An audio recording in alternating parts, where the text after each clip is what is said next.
Hello मेरे प्यारे बच्चे, तो कैसे हैं? एकदम चिंता मत करिए, फिक्र नहीं करना है, क्योंकि हम करने वाले हैं कुछ ऐसा जो आपको परीक्षाओं में बहुत हेल्प करने वाला है। तो मेरे प्यारे प्यारे बच्चों, मेरे सबसे दुलारे बच्चों, आज मैं लेकर आई हूं आपके लिए बेहतरीन जो आपके व्याकरण के टॉपिक्स हैं, क्लास 10th कोर्स ए व्याकरण के टॉपिक्स प्लस रचनात्मक लेखन। तो व्याकरण और राइटिंग स्किल हम करने जा रहे हैं, इनको अच्छे से देखिएगा, क्योंकि यहीं पर आपको अपने नंबर पकड़ना है, आपका अपना स्कोर यहां है। ठीक है, समझ में आया?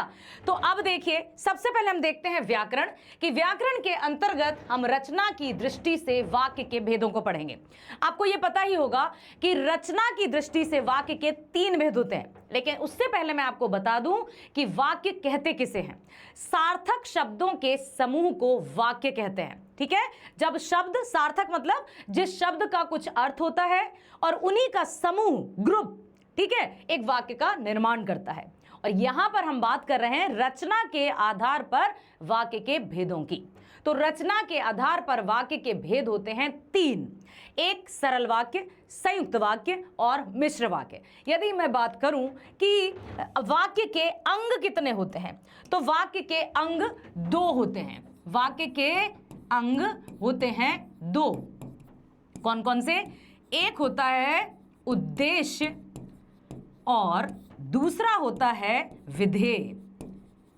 ठीक है, याद रखिएगा, वाक्य के कितने अंग होते हैं?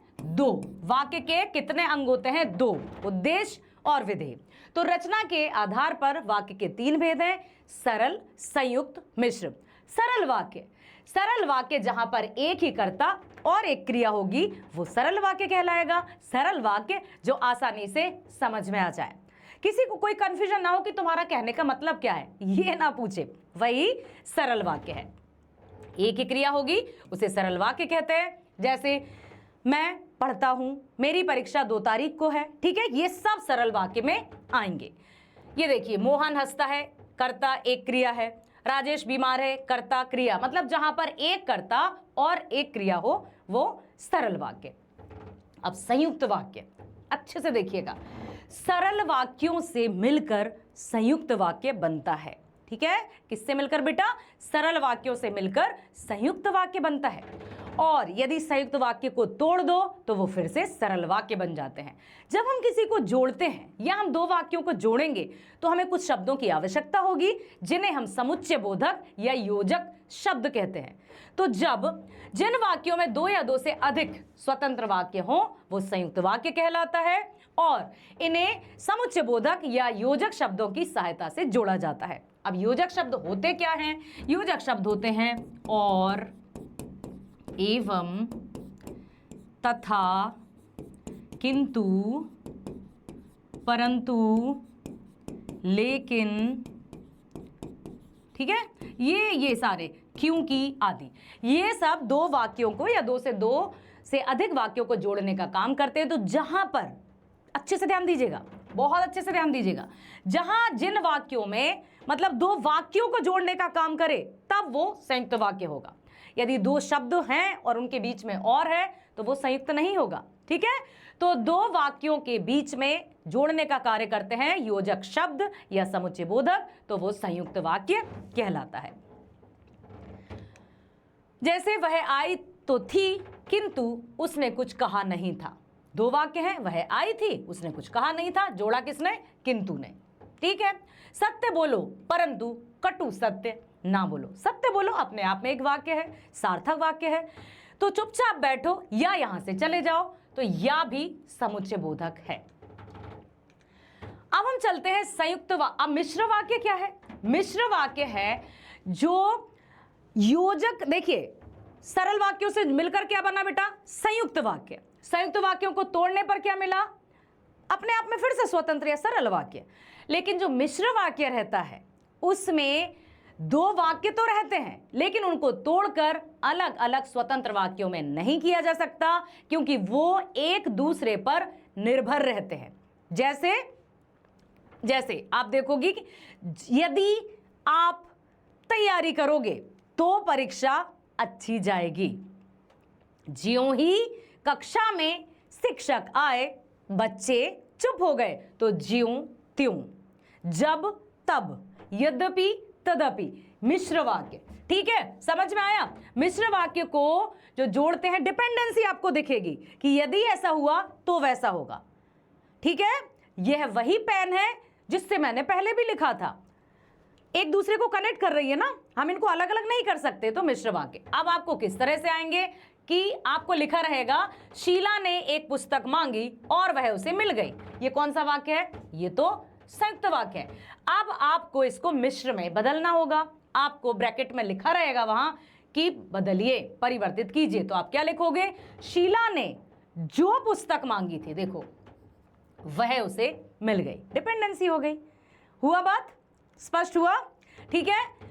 अब यदि संयुक्त से सरल बनाना है तो वो तो बहुत आसान है, क्योंकि संयुक्त से मिलकर, मतलब सरल से मिलकर ही संयुक्त बने थे, तो संयुक्त से हम अलग कर देंगे तो वो अपने आप में सरल हो जाएंगे। मजदूर मेहनत करता है लेकिन उसका लाभ उसे नहीं मिलता।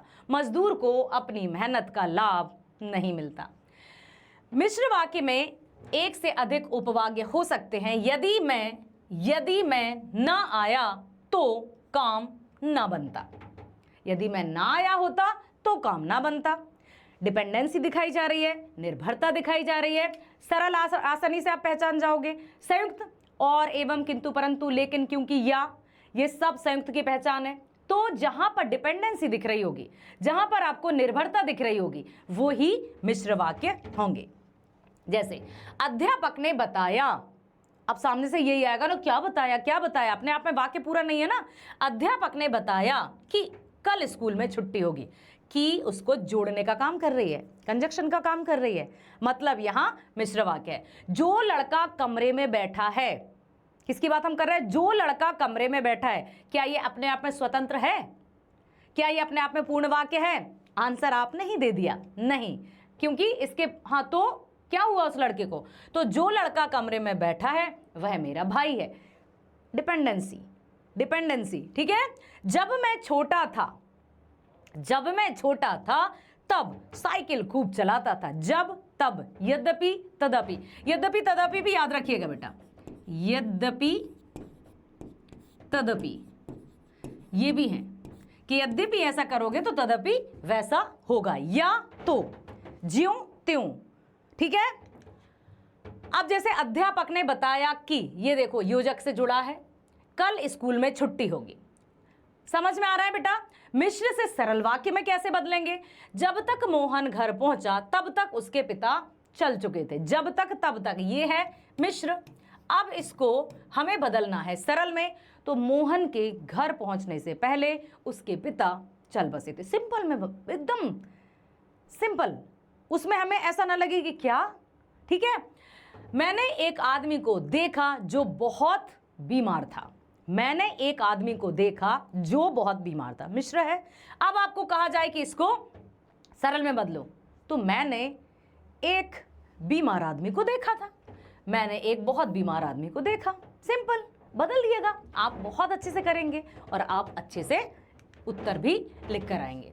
मिश्र से संयुक्त में यदि बदलना हो, यदि वह तेज दौड़ता तो गाड़ी मिल जाती। यदि वह तेज दौड़ता तो गाड़ी मिल जाती। हर एक वाक्य को भी ध्यान से देखिएगा, वाक्य बहुत, ये उदाहरण बहुत महत्वपूर्ण है। ठीक है। वह तेज दौड़ता तो गाड़ी मिल जाती। यदि को हटा दीजिए। मेरी जो गाय काली है वह खेत में चर रही है। जो वह मेरी काली गाय है और खेत में चर रही है।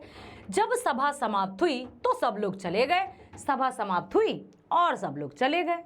और लगा दीजिए, संयुक्त हो जाएगा। क्लियर हुए? रचना के आधार पर वाक्य के 3 भेद। सरल, जहां एक कर्ता और एक क्रिया हो। फिर दूसरा है संयुक्त वाक्य, जो सरल वाक्यों से मिलकर बनता है। सरल वाक्यों को जोड़कर लिखने के लिए उन्हें कुछ योजक शब्द या समुच्चय बोधकों की सहायता से लिखा जाता है। और, एवं, किंतु, परंतु, लेकिन, क्योंकि, या, ये सब संयुक्त वाक्य के कीवर्ड्स हैं। जहां पर ये शब्द लिखे हों 2 वाक्यों के बीच में, आप समझ लेना ये संयुक्त है। और मिश्र वाक्य में डिपेंडेंसी दिखाई जाएगी, यदि ऐसा होगा तो वैसा होगा। ठीक है। यह वही है जिसे मैं कल मिला था। ठीक है, समझ में आया? अब हम चलते हैं वाच्य। वाच्य भी जैसे अंग्रेजी में आप पढ़ते हैं एक्टिव और पैसिव वॉइस, वैसे ही आपके हिंदी में है वाच्य परिवर्तन। नाम ही है वाच्य परिवर्तन, मतलब परिवर्तन को ही आएगा। तो वाच्य आखिर है क्या? क्रिया का वह रूप, क्रिया है। वाच्य क्या है? क्रिया। ध्यान से सुनना बेटा, वाच्य क्या है? क्रिया, वर्ब। ठीक है, समझ में आया? तो क्रिया का वह रूप जिससे हमें यह पता चले कि जो भी कार्य हो रहा है वो कर्ता द्वारा किया जा रहा है, उसमें कर्म प्रमुख है या भाव प्रमुख है, वाच्य कहलाता है। वाच्य क्या है? क्रिया का वह रूप जिसके द्वारा हमें यह पता चले कि कर्ता द्वारा काम किया जा रहा है, कर्म प्रमुख है या भाव प्रमुख है, वाच्य कहलाते हैं। वाच्य भी होते हैं 3 प्रकार के। सबसे पहला होगा कर्तृवाच्य। कर्तृवाच्य स्पष्ट, कर्तृ कर्ता, जहां पर कर्ता प्रमुख होगा वही कहलाएगा कर्तृवाच्य। स्पष्ट लिखा है कर्तृवाच्य, कर्ता प्रमुख होगा भाई। कैसे? मोहन पत्र लिख रहा है, राहुल पढ़ाई कर रहा है ना, मयंक हिंदी की तैयारी कर रहा है। ठीक है, समझ में आया? तो कर्ता में कर्ता मुख्य होता है और क्रिया उसी के अनुसार चलती है। मतलब कर्ता जिस तरह का होगा क्रिया उसी तरह की होगी। यदि राम है तो जाता है, सीता है तो जाती है। और इसमें सकर्मक और अकर्मक दोनों क्रियाएं हो सकती हैं। किसमें? कर्तृवाच्य में, क्योंकि ये क्रिया के अनुसार, मतलब जो कर्ता के अनुसार उसकी क्रिया बदल जाएगी। क्रिया किसके अनुसार बदलेगी? कर्ता के अनुसार, मतलब कर्ता ही कर्तृवाच्य में प्रमुख है। कर्मवाच्य की यदि हम बात करें, अच्छे से देखिएगा, जिस तरह से हमने कर्तृवाच्य में देखा कि कर्तृवाच्य में तो दोनों क्रियाएं होंगी, सकर्मक भी हो सकती हैं, अकर्मक भी हो सकती हैं। बिल्कुल, मैं जानती हूं आपके मन में एक जरूर बात आ रही होगी कि मैडम सकर्मक और अकर्मक क्रिया को हम कैसे पहचानें। आओ इधर सुनो अच्छे से। सकर्मक क्रिया जो रहती है, ठीक है, जिससे हमें कुछ आउटकम मिले, कर्म की महत्ता दिखाई जाए जहां पर, ठीक है। मान लो क्रिया तो सब है ना, खाना, सोना, भागना, रोना, जाना, आना, मतलब कुछ भी हर एक कार्य जो हम कर रहे हैं वो सब क्रिया हैं। लेकिन उनको डिवाइड भी तो करना जरूरी था कि कौन सी सकर्मक है कौन सी अकर्मक है। तो सकर्मक क्रिया जो रहती है उससे हमें कर्म की प्रधानता पता चलती है। जैसे यदि आ जाए इसमें कर्म की प्रधानता, ठीक है, सकर्मक मतलब आउटकम, हमें कुछ मिल रहा है। जैसे दादाजी समाचार पत्र पढ़ रहे हैं, ठीक है, ऋषभ हिंदी पढ़ रहा है, या शिवानी परीक्षा की तैयारी कर रही है। आप सबसे पहले तो आप जो भी वाक्य आपके सामने आएगा उसमें देखिए कि क्रिया कौन सी है।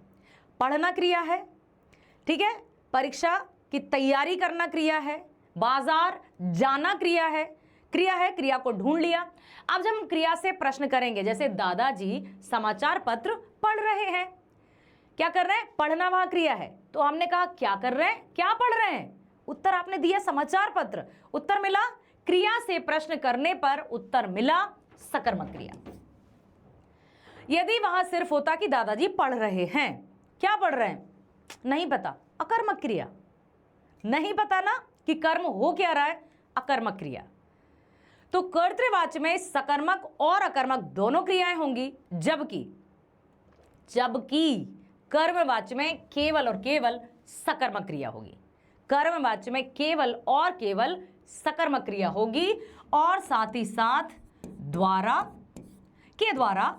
ये इसकी पहचान है। जिन वाक्यों में द्वारा या के द्वारा लगा हो, तुरंत आप कह देना कि ये तो कर्मवाच्य है, बिना सोचे समझे तुरंत कर्मवाच्य बना देना। यदि कर्मवाच्य को, ठीक है, समझ में आया, जैसे आप लिखा है कि कर्म होगा, अब है रमेश ने अब दूध पिया नहीं जा रहा, रमेश से अब दूध पिया नहीं जा रहा। इस वाक्य में बिंदु कर्म है, अतः यह कर्मवाच्य। अब आप सोचोगे कि यहां तो द्वारा लगा ही नहीं है। सुनो बेटा, मैं आपको बता दूं कि कर्मवाच्य में 95% आपको द्वारा ही लिखा आएगा, लेकिन इसका मतलब यह नहीं कि आप सिर्फ और सिर्फ उसी से जानो। 95% है, लेकिन आप देखो ना, राम से अब दूध पिया नहीं जाता, तो यह कर्म ही तो बताया जा रहा है, से भी यहां कर्म ही बता रहा है, भाव नहीं बता रहा है, इमोशन नहीं बता रहा है ना। नहीं बता रहा है ना, तो जहां कर्म की तरफ प्रधानता है मतलब वहां कर्मवाच्य है, वहां कर्मवाच्य है। ठीक है, पतंग बहुत अच्छी तरह उड़ रही है, उड़ रही है, क्या हो रही है, अच्छी तरह उड़ रही है, हमसे सुंदर चित्र देखे गए। समझ में आया। अब आप चलते हैं हम भाववाच्य की तरफ। कर्तृवाच्य में सकर्मक और अकर्मक दोनों क्रियाएं थी, कर्मवाच्य में केवल और केवल सकर्मक क्रिया थी, जबकि भाववाच्य में केवल अकर्मक क्रिया होगी और इसकी क्रिया ऑलमोस्ट पुल्लिंग होती है। जैसे भले ही वहां कर्ता स्त्रीलिंग है, जैसे सीता लिख नहीं पाती, यदि हम इसको भाववाच्य में लिखेंगे तो सीता से लिखा नहीं जाता, क्रिया हो गई, पुल्लिंग हो गई। तो इसमें ऑलमोस्ट क्रिया जो है वो पुल्लिंग होगी भाववाच्य में, और वो भी होगी अकर्मक। सकर्मक क्रिया किसमें, कर्मवाच्य में, अकर्मक क्रिया किसमें, भाववाच्य में, दोनों क्रियाएं किसमें, कर्तृवाच्य में। कर्तृवाच्य में कर्ता प्रमुख, कर्मवाच्य में कर्म प्रमुख, भाववाच्य में भाव। मुझसे अब चला नहीं जाता, मुझसे सोया नहीं जाता, रमा स्त्रीलिंग है लेकिन रमा से पढ़ा नहीं जाता। तो भाववाच्य में हमेशा ही, ठीक है, पुल्लिंग होती हैं क्रियाएं। क्लियर हुआ, हुआ कि नहीं बच्चे। अब कैसे आप बदलोगे, क्योंकि आपको तो बदलने को आएगा। कर्तृवाच्य के कर्ता और कर्म की विभक्तियां हटाकर कर्ता के साथ से या के द्वारा या सिर्फ द्वारा आता है। ठीक है, कर्तृवाच्य की मुख्य क्रिया को सामान्यतः भूतकाल की क्रिया में बदलकर उसके साथ जाना आ जाता है। ठीक है, किया नहीं जाता है ना, टहला नहीं जाता, खाया नहीं जाता, इस तरह से उसकी क्रिया आ जाती है भाववाच्य में। अब जैसे आया है कि देखो कर्तृवाच्य को कर्मवाच्य में, बालक पत्र लिखता है, क्या जाएगा, बालक से पत्र लिखा जाता है। ठीक है, समझ में आया। मां ने पुत्र को सुला दिया, तो मां के द्वारा पुत्र को सुला दिया गया, वो भी सही है। बालक के द्वारा पत्र लिखा जाता है, वो भी सही होगा। यदि आप द्वारा भी बनाकर लिख देंगे तो वो भी सही होगा, ये भी सही होगा बेटा। बालक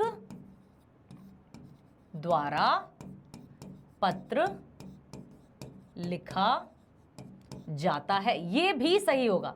यदि आप द्वारा भी लगा आएंगे तब भी ये सही होगा। बिल्कुल मत सोचना कि अब मैं क्या करूं, से लगाऊं कि द्वारा, अपने आप दिख रहा है कि यहां कर्म हो रहा है। क्लियर हुआ, क्लियर हुआ बच्चे।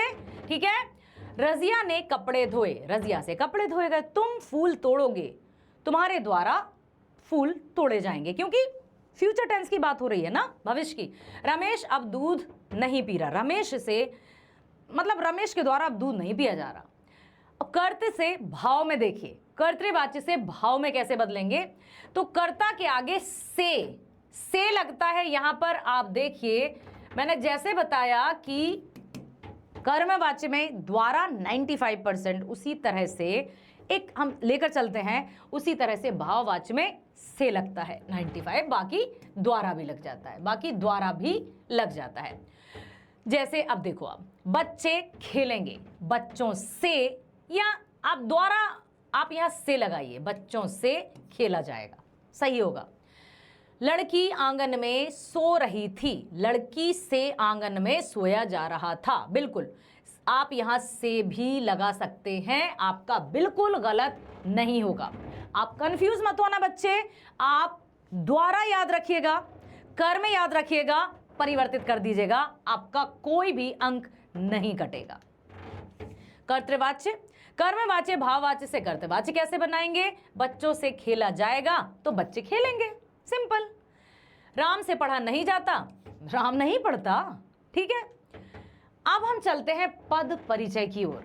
सरल वाक्य, संयुक्त वाक्य, मिश्र, ये क्या थे, रचना के आधार पर वाक्य भेद। कर्तृवाच्य, कर्तृवाच्य, कर्मवाच्य, भाववाच्य, ये क्या थे, वाच्य परिवर्तन, मतलब क्रिया के जिस रूपांतर से हमें यह पता चले कि कर्ता के द्वारा किया गया कर्ता प्रमुख है, कर्म है या भाव, उनको वाच्य कहते हैं। ये भी 3 प्रकार के होते हैं। कर्तृवाच्य में सकर्मक और अकर्मक दोनों क्रियाएं होती हैं, कर्मवाच्य में सिर्फ और सिर्फ सकर्मक क्रियाएं होती हैं, और भाववाच्य में हमेशा अकर्मक क्रियाएं होती हैं, से का प्रयोग होता है, और साथ ही साथ ऑलमोस्ट उसकी जो क्रिया है वो पुल्लिंग होती है, किसकी, भाववाच्य की। पद परिचय, पद परिचय पता है पद परिचय क्या है? पद परिचय, पद होते क्या हैं? शब्द ही पद है बेटा। अब शब्द पद क्यों है? हमने तो मीरा के पद सुने थे, हाँ सही है ना, हमने तो पद पढ़े थे। पद शब्द कब हो गया मैडम? सुना देती हूं, बता देती हूं। कोई भी शब्द यदि स्वतंत्र रूप से लिखा है, अलग अलग लिखा है, जैसे चश्मा, घड़ी, कंघा, बॉटल, कैमरा, पानी, ठीक है, अलग अलग सब लिखे हैं, ये शब्द हैं। लेकिन यही शब्द यदि किसी वाक्य में प्रयोग हो जाएंगे तो पद कहलाएंगे। ठीक है, जैसे चश्मा अलग है, स्वतंत्र है, उसका अपना है कि वो पुल्लिंग है, ठीक है। लेकिन यदि वही चश्मा वाक्य में प्रयोग हो जाए कि लाली मैम ने चश्मा पहना है, तो वो किसके लिए जाएगा? स्त्रीलिंग के लिए जाएगा ना, समझ में आ जाएगा। और वो बंध जाएगा, पहना है वर्तमान में काल आ गया, वर्तमान काल में आ गया, स्त्रीलिंग में आ गया, एक वचन में आ गया, तो वो कई नियमों में बंध जाता है। जब कोई स्वतंत्र शब्द किसी वाक्य में प्रयोग होता है और वो नियमों में बंध जाता है, तब वो पद कहलाता है। और उसी पद का व्याकरणिक परिचय पद परिचय कहलाता है। जैसे लाली मैम ने चश्मा पहना है, ठीक है, तो लाली के नीचे यदि अंडरलाइन है तो आपके प्रश्न किस तरह से आएंगे? रेखांकित पदों का परिचय दीजिए। लाली, लाली पद है ना, लाली अकेली होती तो कोई ये भी समझता भाई सूर्य वाली लाली है, हाँ, प्रातः काल की लाली है, उषा की लाली है। लेकिन अब चूंकि यहां लिखा है लाली मैडम, ठीक है, लाली मैडम ने चश्मा पहना है, मतलब भाई स्त्रीलिंग की बात हो रही है ना। तो लाली मैडम क्या है? व्यक्तिवाचक संज्ञा है। फिर क्या सर्वनाम है? संज्ञा मिल गई, व्यक्तिवाचक है। फिर और बताइए, स्त्रीलिंग है, एक वचन है, वर्तमान काल है। लाली मैडम ने, कर्ता ने, कर्ता कारक है। पूरा का पूरा व्याकरण जो हम कई वर्षों से पढ़ रहे हैं ना, संज्ञा, सर्वनाम, क्रिया, विशेषण, काल, वचन, लिंग, कारक, ये सब के सब हमें पद परिचय में उपयोग करना है। आपको अंडरलाइन जो दिया जाएगा उसका आपको परिचय देना है कि ये है क्या। जैसे हम अपना परिचय देते हैं ना कि मैं लाली वर्मा, हिंदी अध्यापिका, ठीक है, ठीक है, समझ में आया। तो ठीक उस पद का हमें परिचय देना है कि वो संज्ञा है, सर्वनाम है, क्रिया है, विशेषण है, लिंग है, कौन सा है, वचन कौन सा है, कारक कौन सा है, ठीक है, तो उसका वो पद परिचय कहलाता है। समझ में आया? कोई शब्द जब वाक्य में प्रयोग होता है तो वो पद कहलाता है, और पदों के व्याकरणिक परिचय को ही पद परिचय कहते हैं। उन पदों का व्याकरणिक परिचय देना पद परिचय कहलाता है। जैसे संज्ञा, अभी मैंने बताया ना, संज्ञा में आप देखेंगे कि लिंग, वचन, कारक ये सब आ जाएगा। सर्वनाम में पुरुष, लिंग, वचन का अब आप व्यक्तिवाचक, जातिवाचक या भाववाचक। व्यक्तिवाचक किसी विशेष व्यक्ति, वस्तु, स्थान का नाम। जातिवाचक किसी समूह, समूहवाचक, द्रव्यवाचक, जातिवाचक के भेद हैं, ठीक है। भाववाचक मतलब सॉफ्टवेयर वाले जो दिखाई नहीं देते लेकिन है, ईमानदार है, सच्चाई है, ठीक है, ये सब आ जाएंगे। क्रिया में सकर्मक, अकर्मक क्रिया, अभी हमने वाच्य में देखी। क्रिया विशेषण, क्रिया विशेषण में आप अच्छे से याद रखिएगा, क्रिया विशेषण जो रहती है बेटा, उसमें कब, कहां, कैसे और कितना, ठीक है, ये चीजें देखी जाती हैं क्रिया विशेषण में। कब मतलब कालवाचक, यहां बताया जा रहा है समय। कब मतलब समय की बात हो रही है। कहां मतलब स्थान की बात हो रही है, ठीक है। यहां रीति, विधि, रीति की बात हो रही है ना। कितना मतलब परिमाण की बात हो रही है कि कौन सी बात। ये सब क्रिया विशेषण में आ जाएंगे, सब ये क्रिया विशेषण में आ जाएंगे, ठीक है। तो ये पद परिचय में आप लिख देंगे। और अब आप ये भी सोच रहे होंगे कि मैडम एक पद का हम कितना परिचय दें, क्या हम 3 चीजें नहीं लिख सकते? क्या 3 चीज में हमें पूरा 1 नंबर मिल जाएगा?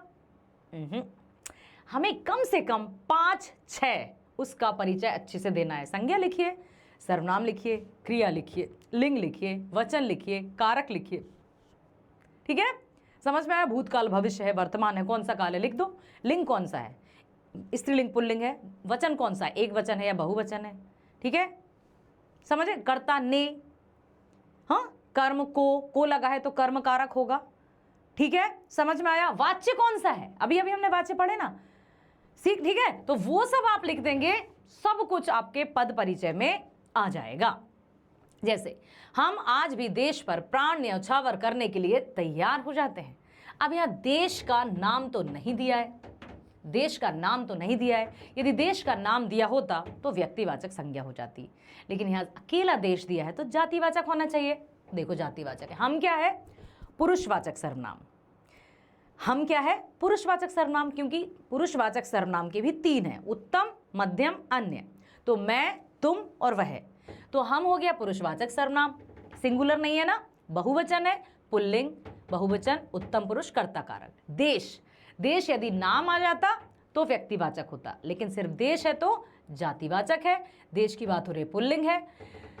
आज भी देश पर, देश एक ही है तो एक वचन की बात हो रही है। अधिकरण, देश पर, में और पर अधिकरण कारक के ही है, अभी विभक्ति हो जाते हैं। सकर्मक, पुल्लिंग, बहुवचन, कर्तृवाच्य, वर्तमान काल, उत्तम पुरुष, हम, कर्ता की क्रिया।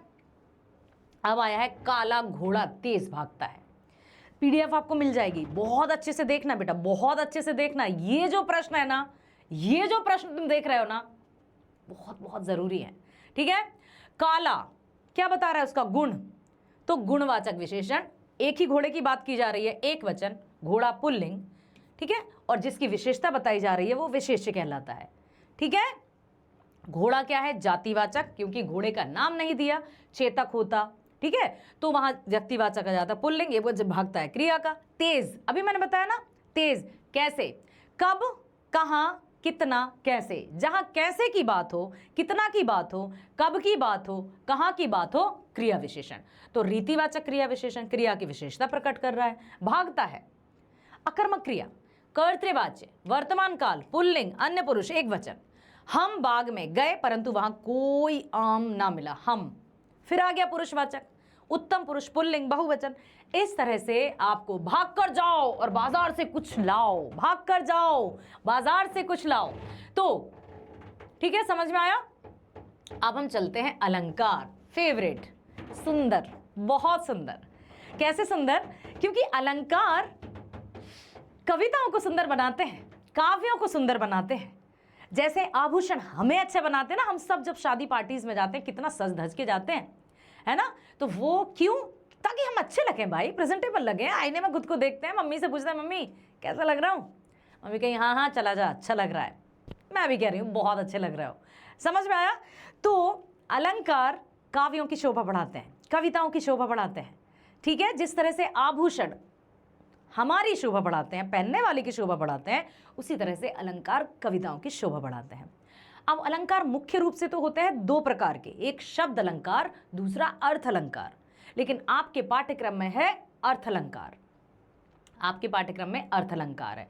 अर्थ अलंकार के 5 भेद हैं, उपमा अलंकार, रूपक अलंकार, उत्प्रेक्षा अलंकार, मानवीकरण अलंकार, अतिशयोक्ति अलंकार। अब देखो अच्छे से सुनना, इस डायलॉग को आप सुनना जो मैं बोलने जा रही हूं। कैसे आप याद रखोगे, कैसे आप याद रखोगे। 5 हैं। उपमा, जब हमने व्याकरण में उपमा नहीं पढ़ा था, अलंकार, जब हम उपमा को क्या मानते थे, खाने वाली चीज। यस, उपमा खाते हैं ना, नमकीन हलवा भी कह देते हैं हम तो उसको। तो उपमा खाया, और जब खाएंगे तभी तो हम अच्छे रहेंगे ना, मस्त स्वस्थ और खुश। उपमा खाया, रूप निखर आया, और जब हम अच्छा खाएंगे, अच्छा दिमाग रहेगा तो हम सोच भी पाएंगे, कल्पना भी कर पाएंगे। तो उपमा खाया, रूप निखर आया, और अब हम कल्पना कर सकते हैं, मतलब उत्प्रेक्षा अलंकार। उत्प्रेक्षा अलंकार में कल्पना या संभावना की जाती है, और कल्पना या संभावना करता कौन है, मानव। मानवीकरण अलंकार, अतिशयोक्ति, इसमें कोई अति नहीं है। उपमा खाया, रूप निखर आया, उत्प्रेक्षा कर सकते हैं, कल्पना कर सकते हैं, भाई हम मानव हैं, इसमें कोई अति नहीं है। हो गए अलंकार। यही है आपके अलंकार मेरे बच्चे, यही है, बस ध्यान से यही रहो, मेरे पास रहो, कोई कंफ्यूजन नहीं होगा। पूरे नंबर आपके, पूरे नंबर आपके। कोई भी पंक्ति आ जाए तुरंत उसको आप लिख दोगे कि इसमें कौन सा अलंकार है। अब मैं बताऊं कि पहचानोगे कैसे, ठीक है, समझ में तो आया। अब अलंकार के होते हैं 4 अंग। क्या होते हैं? 4 अंग, उपमेय, उपमान, साधारण धर्म और वाचक शब्द। साधारण धर्म और वाचक शब्द, ठीक है। अब कैसे पता चलेगा भाई क्या है? तो उपमेय किसे कहेंगे? उपमेय हम उसको कहते हैं जिसकी हम तुलना करते हैं। जैसे सीता का मुख चंद्रमा के समान सुंदर है, सीता का मुख चंद्रमा के समान सुंदर है। किसकी तुलना कर रहे हैं? सीता के मुख की। किससे तुलना कर रहे हैं? चंद्रमा से। तो जिसकी तुलना की जा रही है वो उपमेय है, और जिससे तुलना की जा रही है वो उपमान है। किस बात से तुलना की जा रही है? सुंदरता से। तो जो गुण, जो विशेषता, वो साधारण धर्म है।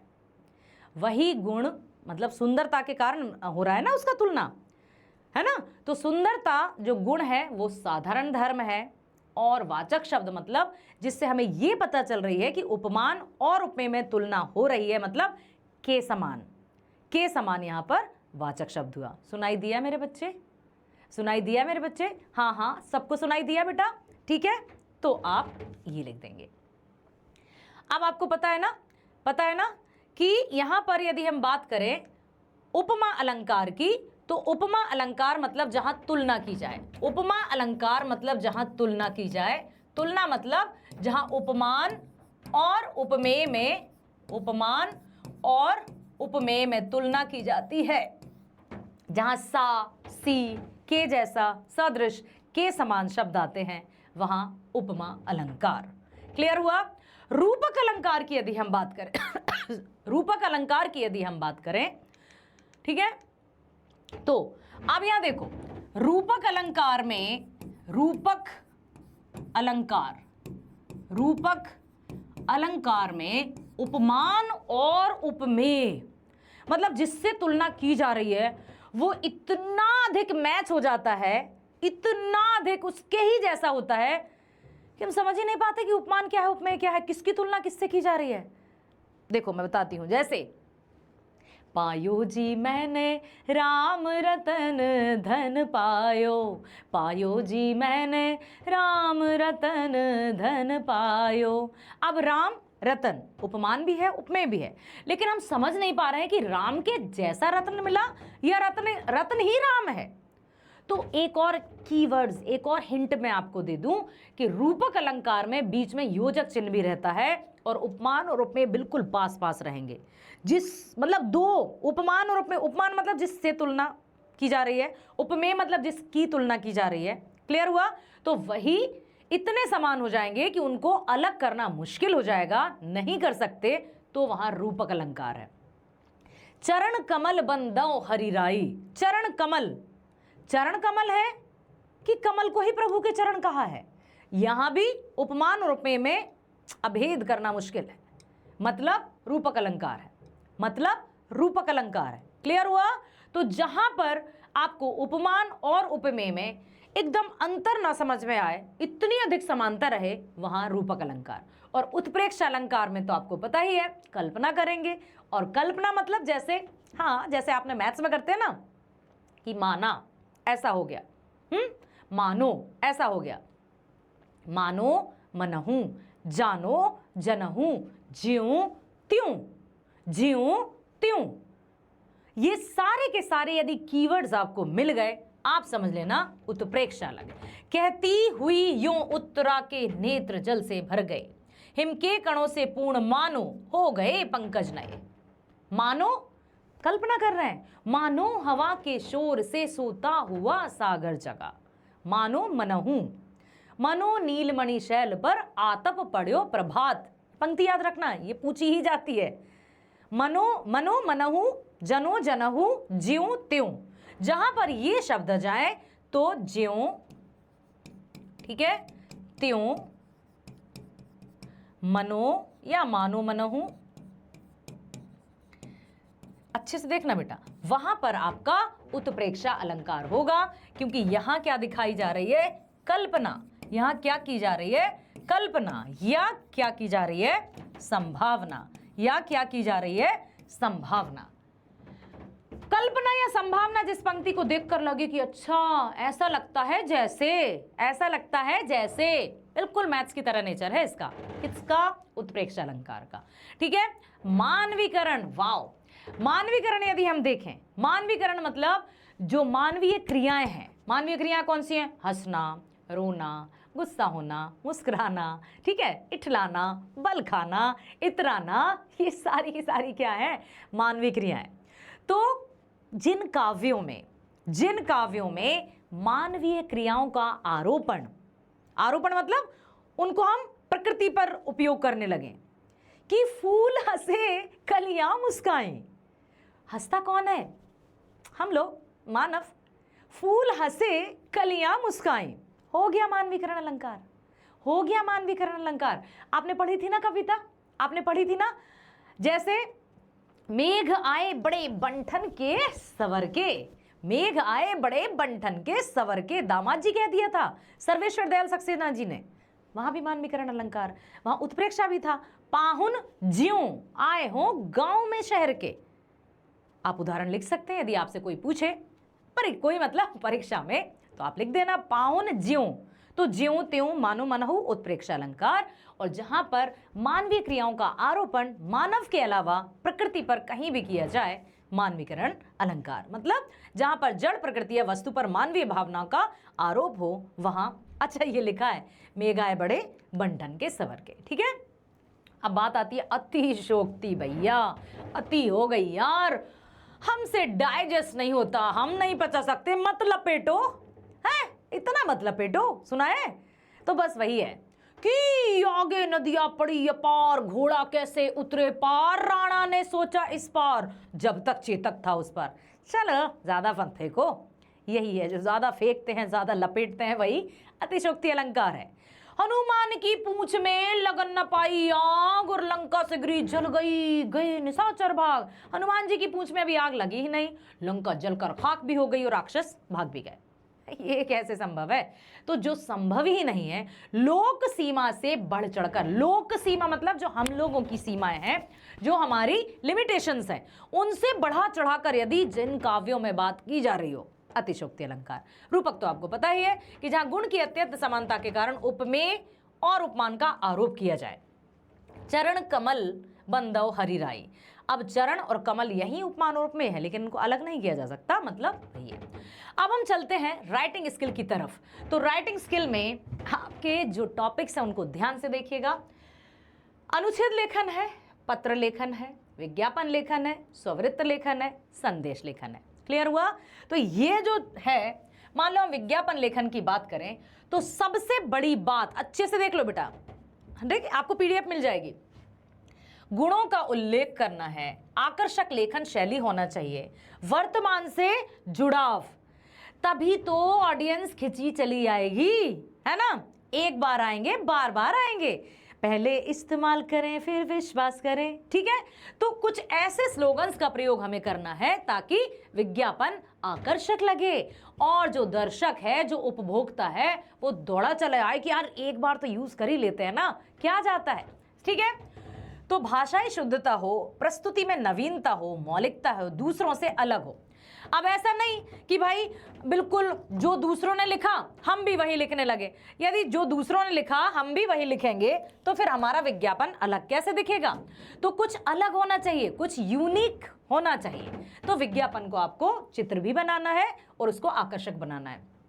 अनुच्छेद आपको पता है, विषय का चुनाव, आपके विकल्प वहां आएंगे, सबसे बेहतरीन तरीके से अच्छे से पढ़ना, और उनकी भी हम क्वेश्चंस की प्रैक्टिस करेंगे, ठीक है। अच्छे से पढ़ना, और आपको लगता है कि हाँ मैं इसमें बहुत अच्छे से लिखूंगा, संकेत बिंदु का पालन करते हुए लिखूंगा। अनुच्छेद मतलब एक ही पैराग्राफ, पैराग्राफ चेंज नहीं करना है, लेकिन सारे संकेत बिंदु उसमें शामिल होना चाहिए, प्रस्तावना से लेकर उपसंहार तक होना ही चाहिए। स्वयं की दृष्टिकोण सीमित आकार, पूर्ण समसामयिक, क्रमबद्धता और विषय केंद्रित, बिल्कुल कंसिस्टेंसी भी बनी रहना चाहिए, ठीक है। स्ववृत्त लेखन, बायोडाटा, बायोडाटा की बात हो रही है तो शुद्धता और स्पष्टता। मेन चीज ये है कि जब हमारा जो रेज्यूमे होता है या बायोडाटा होता है, जिसको हिंदी में हम स्ववृत्त लेखन कहते हैं, वो स्पष्ट होगा, तब तो हम जहां पर वैकेंसी या कुछ होने वाले हैं, जॉब करने वाले हैं, कार्य करने वाले हैं, वो इंप्रेसिव होगा, तभी तो हम वहां इन हो पाएंगे। यदि हमारा बायोडाटा ही स्पष्ट नहीं होगा, इन कहां से होंगे। मतलब कि बायोडाटा जब आप स्ववृत्त लिखेंगे तो अच्छे से देखिएगा, सिलसिलेवार संकलन, व्यक्ति की व्यक्तिगत विशेषताओं का भी परिचय, और संपर्क सूत्र एकदम बहुत अच्छे से लिखना है। अभी मैं उदाहरण भी बताऊंगी। ईमेल लेखन में तो आप मास्टर हैं मेरे बच्चे, मास्टर हैं, ठीक है। सुरक्षित संदेश, समय की सबसे बड़ी बचत, सेकंड्स में तुरंत गोपनीयता बनी रहती है। बॉक्स बनाना ही है, बॉक्स बनाना ही है, ईमेल में और संदेश में बॉक्स बनाना ही है। स्ववृत्त में आप कॉलम बनाएंगे, लेकिन ईमेल में और संदेश में बॉक्स बनाना ही है। लेकिन बॉक्स बनाने के लिए आप ये मत सोचना कि आप अपनी आंसर शीट में छोटा सा बॉक्स बना लें। आपके पास बड़ी सी आंसर शीट है ही, तो उसमें ये आपका मार्जिन रहेगा, पूरा पूरा कवर करके बॉक्स बनाइए, उसके बाद ही लिखिएगा। और जैसा कि मैंने अभी बताया था कि जो भी आपकी राइटिंग स्किल के टॉपिक हैं उनको नए पेज से ही शुरू कीजिएगा, ताकि एक ही पेज में आपका खास तौर से ईमेल लेखन, संदेश लेखन और पत्र लेखन हमेशा एक ही में आना चाहिए। विज्ञापन लेखन भी। राइटिंग स्किल एक पेज का, एक पेज के हैं, ये सब एक पेज के हैं, सब एक पेज के हैं, बस इतना ध्यान रखना, नए पेज से ही स्टार्ट करना। अब आप ये मत सोचना मैडम इसमें तो अभी आधा पेज खाली था, हम क्या करते हैं, हमने वहां से शुरू कर दिया। छोड़ दो ना, कोई उत्तर वहां लिख लेना, ठीक है, कोई उत्तर वहां लिख लेना। कोशिश करना कि एक पेज में बेहतरीन तरीके से साफ सुथरा लिख दें। पत्र लेखन चाहे वो औपचारिक हो चाहे अनौपचारिक हो, हमेशा आपको लेफ्ट हैंड साइड से ही स्टार्ट करना है। औपचारिक पत्र में हम बहुत अच्छे से पता लिखते हैं, ठीक है, विषय लिखते हैं, महोदय लिखते हैं, 3 पैराग्राफ्स में लिखते हैं। पहला पैराग्राफ होता है हमारे परिचय का, सेल्फ इंट्रोडक्शन, ठीक है। मान लीजिए प्राचार्य को लिखना है तो मैं कक्षा 10वीं का छात्र, है ना, आपके विद्यालय में इतने वर्षों से अध्ययनरत हूं, शुल्क मुक्ति हेतु मान लो आ गया। मेरे पिताजी की मासिक आय बहुत कम है या 3000 रुपए प्रति माह है, जिससे मेरे घर का खर्च ही बड़ी मुश्किल से चलता है। आगे की पढ़ाई के लिए पिताजी के पास पर्याप्त धनराशि नहीं है कि हम अपनी शुल्क भर सकें, अतः मैं आपसे अनुरोध करता हूं कि मुझे शुल्क मुक्ति प्रदान करें ताकि मैं अपने अध्ययन को जारी रख सकूं। मैंने विद्यालय के लिए मैंने कई पुरस्कार जीते हैं, कई प्रतियोगिताओं में मैं अव्वल आया हूं, और धन्यवाद। अंतिम पूरा डिस्क्रिप्शन हमने किसमें दिया, सेकंड पैराग्राफ में। पहले में अपने क्या दिया, अपना इंट्रोडक्शन, सेकंड में हमने जो विषय है उसका पूरा विस्तार, थर्ड में अतः मैं अनुरोध करता हूं कि आप मेरी इस समस्या को समझेंगे और मुझे शुल्क मुक्ति प्रदान करके कृतार्थ करेंगे। धन्यवाद, आपका आज्ञाकारी शिष्य। नाम दिया हो तो ठीक है, नहीं तो अबसा। यदि प्रश्न में नाम दिया है तब ही आप नाम लिख कर आएंगे, नहीं तो अबसा ही लिख कर आएंगे बेटा, ठीक है, अपना नाम नहीं लिखना है। हो गया पत्र लेखन। अब देखिए, सरलता होनी चाहिए, स्पष्टता होना चाहिए, संक्षिप्तता होना चाहिए, उद्देश्यपूर्ण होना चाहिए। पत्र जो है आपका पता ही है कि 5 अंक का होता है, तो आरंभ और अंत की जो औपचारिकता है उनमें आपको 1 नंबर मिलेगा। विषय वस्तु, जो पैराग्राफ है आपका, मेनली फर्स्ट पैराग्राफ आपका इंट्रोडक्शन का है, सेकंड आपका समापन का है, थर्ड आपका समापन का, सेकंड जो है विषय वस्तु, आप किस तरह के शब्दों का चयन कर रहे हैं, पूरे 2 नंबर का है।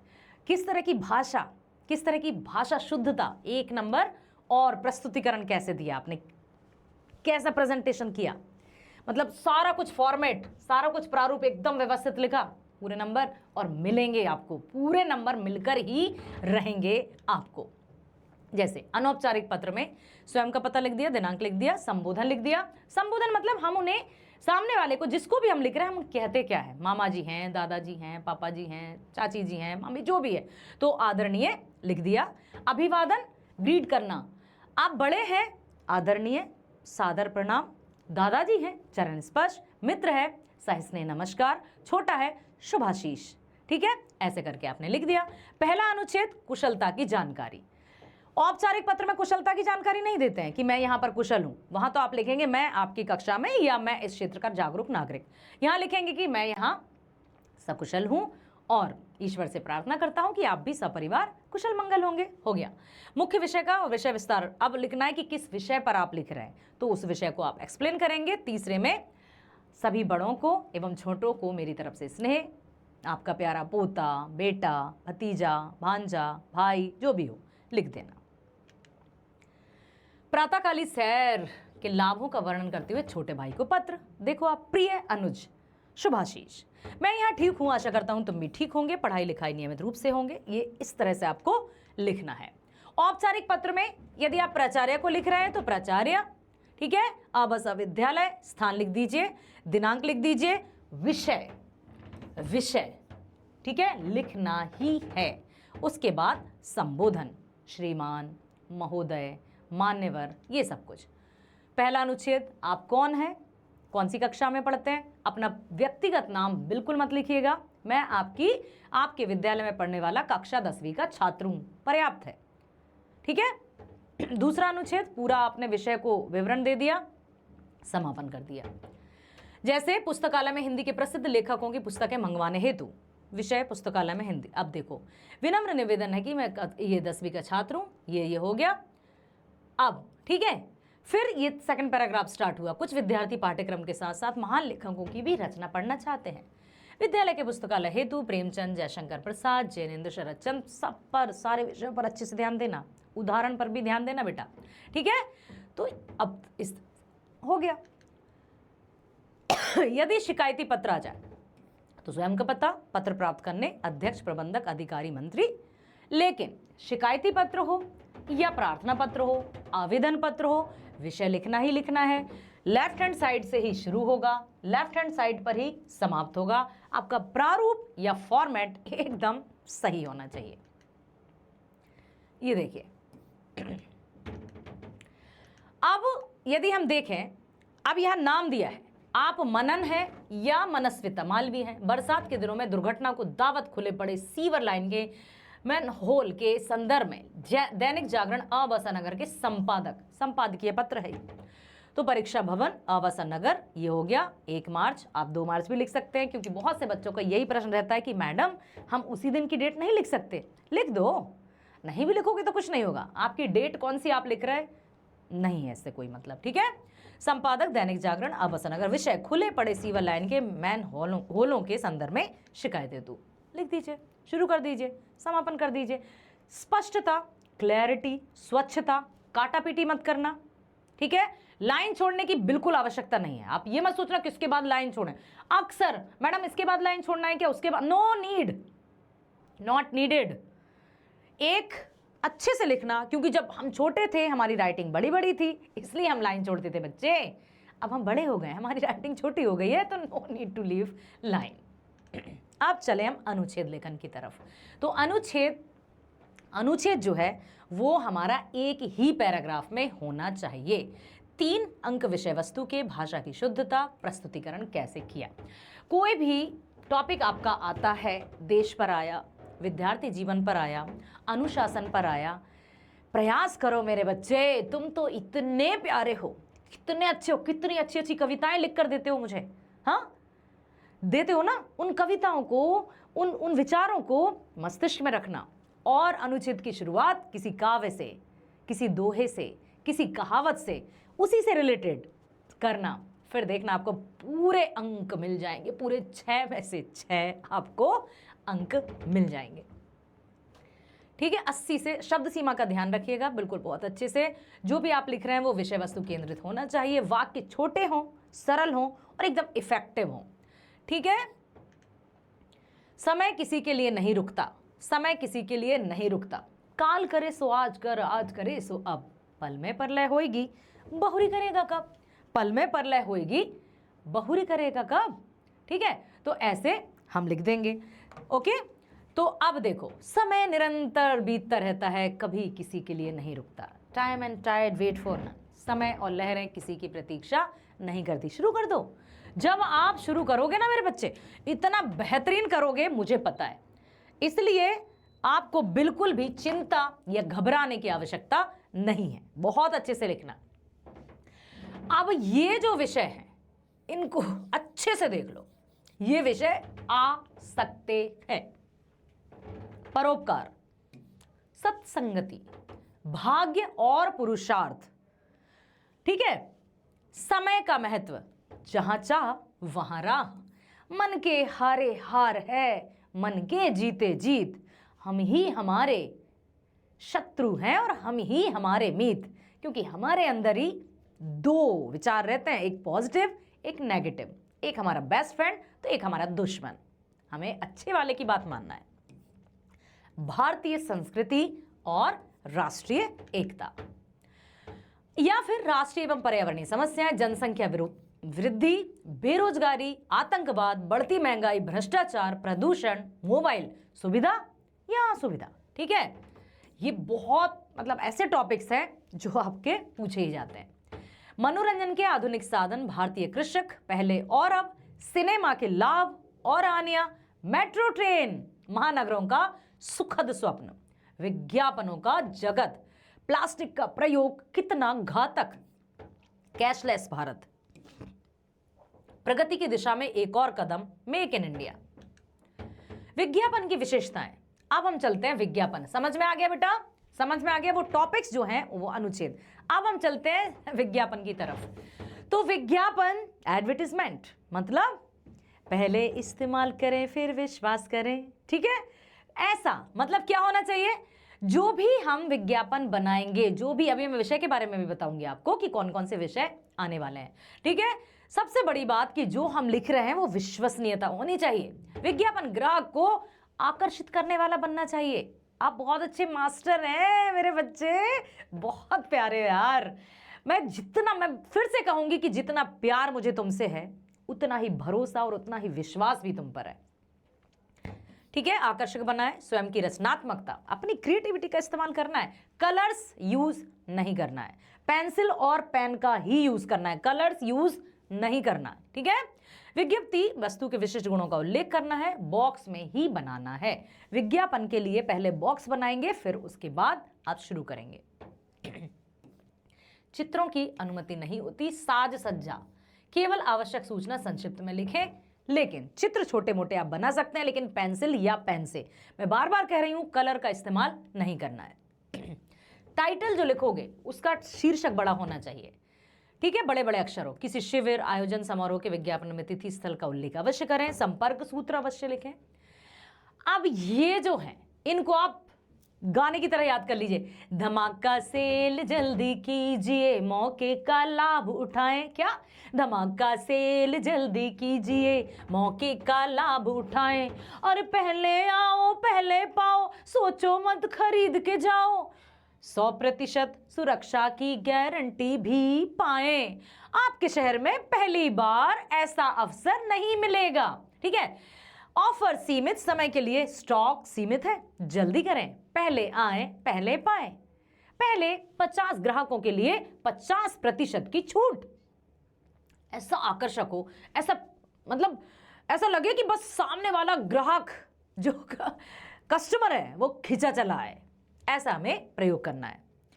उपलब्धता अनिवार्य, निशुल्क, मजबूत, उत्पाद, उपकरण, जन कल्याण, इन बातों का ध्यान रखना है। अब देखिए, आपकी बड़ी बहन ने संगीत सिखाने की संस्था खोली है।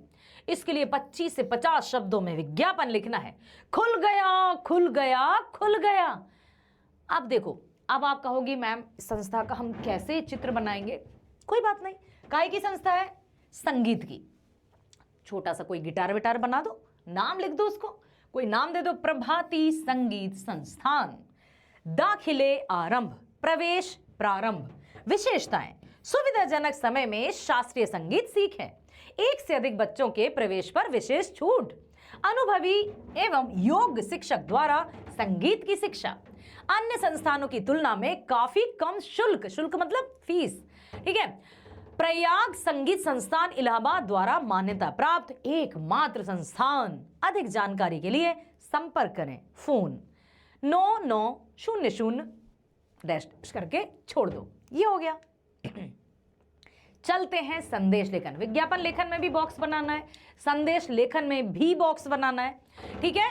अब हम चले तो ये हमारा देखिएगा ध्यान से। संदेश को हमेशा बॉक्स में लिखना चाहिए। बॉक्स में बीचों बीच सबसे पहले शुभकामना या शोक संदेश, जो भी आपका शीर्षक है वो जरूर लिखना है। जैसे ये हमारा बॉक्स है, यहां जरूर लिखें, शुभकामना है तो शुभकामना संदेश, शोक संदेश है तो शोक संदेश। उसके बाद अभिवादन, जैसे प्रिय मान्यवर। इसके बाद मुख्य विषय का वर्णन करना है, फिर अंत में प्रेषक या भेजने वाले का नाम। प्रेषक मतलब कौन होता है? सेंडर, ठीक है?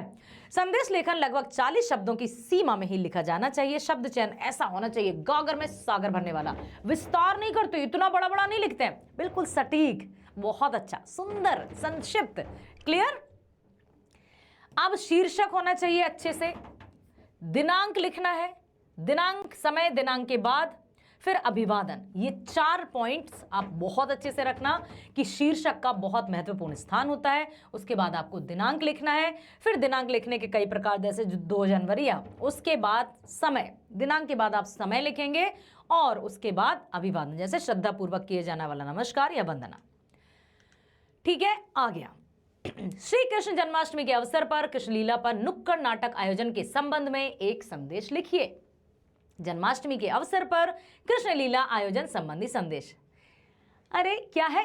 हाथी घोड़ा पाल की, जय कन्हैया लाल की, कृष्ण जन्म भयो हर के सब बाल गोपाल, पूप पात खिले हुल से मुदित होबे तरु डाल। यदि आपको ये याद नहीं हो रहा है तो आप लिख दो ना, हाथी घोड़ा पाल की, जय कन्हैया लाल की, ये तो आप लिख ही दोगे। ठीक है, तो दिनांक लिख दिया क्योंकि लिखना ही है, शीर्षक हमने लिख दिया, दिनांक के नीचे हमने समय भी लिख दिया, और उसके बाद हम किसको ये संदेश दे रहे हैं, किसको? भक्तजनों को। तो प्रिय भक्तजन, जन्माष्टमी के अवसर पर कृष्ण लीला आयोजन संबंधी संदेश। यदि आपको लगता है कि आप मोर पंख बहुत अच्छे से बना लेते हैं, आप मोर पंख बना सकते हैं, लेकिन समय होगा तब। यदि समय हो तो आप मोर पंख बना दीजिए, क्योंकि मोर पंख या बांसुरी जो रहती है वो श्री कृष्ण को दर्शाती है, तो आप बांसुरी भी बना सकते हैं। यदि समय हो तो पेंसिल से छोटी सी ड्राइंग कर दीजिए, आपको नंबर मिल जाएंगे। जन्म दिवस का शुभकामना संदेश। ठीक है, ये देखो, शीर्षक, दिनांक, समय, अभिवादन, ये हो गया प्रेषक। बस सिर्फ आपको ध्यान रखना है, शीर्षक तो आप लिखोगे ही, उसके बाद 3 चीजें, दिनांक, समय और संबोधन। दिनांक पहले लिखोगे, फिर समय लिखोगे, फिर संबोधन, मतलब आप किसको लिख रहे हो, लिखकर अंत में प्रेषक। सूचना, सूचना का प्रारूप, शीर्षक, हेडिंग, संस्था, विद्यालय, इसको भी आप लिखेंगे। फिर तारीख, विषय, मुख्य विवरण, कौन, क्या, कब, कहां, क्यों। सबसे बड़ी बात, कौन, क्या, कब, कहां, ये लिखना है आपको। सूचना हमेशा संक्षिप्त होनी चाहिए, जैसे कोई भी आई है, ठीक है, कोई सा भी स्कूल आ गया, यहां आप लिख दो डीपीएस स्कूल, या कोई भी है ना, कोई भी स्कूल आप लिख दो, दिनांक इतना, विषय इतना, ये हो गया आपकी सूचना, ये हो गया आपका सूचना। सूचना हो या संदेश, आपको बॉक्स में ही लिखना है।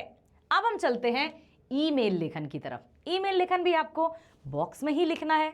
तो सबसे पहले आप लिखते हैं फ्रॉम, भेजने वाला, ठीक है, फिर लिखेंगे प्राप्तकर्ता, जिसको मिलने वाला है, रिसीवर, सीसी मतलब कार्बन कॉपी, बीसीसी मतलब ब्लाइंड कार्बन कॉपी, ठीक है, और विषय। ये देखो आप, तो अब आप ये सोचते होंगे, क्योंकि बच्चे कहते हैं कि मैडम एक पेज में मेल बड़ी मुश्किल से आ पाता है, कैसे करें? हो जाएगा, आपको किसी के बाद लाइन छोड़ने की जरूरत नहीं है। अब आपकी आंसर शीट है, ये आपका मार्जिन है, पूरा बॉक्स बनाना ही है, पूरी कॉपी को कवर करते हुए बना लीजिए बॉक्स। देखो, आपके क्षेत्र में बढ़ते अपराधों को संदर्भ में थाना अधिकारियों को ईमेल, ये लिखिए, ये हो गया। सीवर मरम्मत के लिए नगर निगम के अध्यक्ष को ईमेल, ये लिख दिया, ठीक। अब स्ववृत्त, या हम चलें बायो डाटा की तरफ। तो स्ववृत्त लेखन, नाम लिखेंगे, पिता का नाम लिखेंगे, माता का नाम लिखेंगे, जन्म तिथि लिखेंगे, वर्तमान पता लिखेंगे, उसके बाद नंबर और ईमेल। ये तो लिखना ही है, हमने अपना पता लिख दिया। फिर अपने नाम के बाद हम क्या लिखते हैं?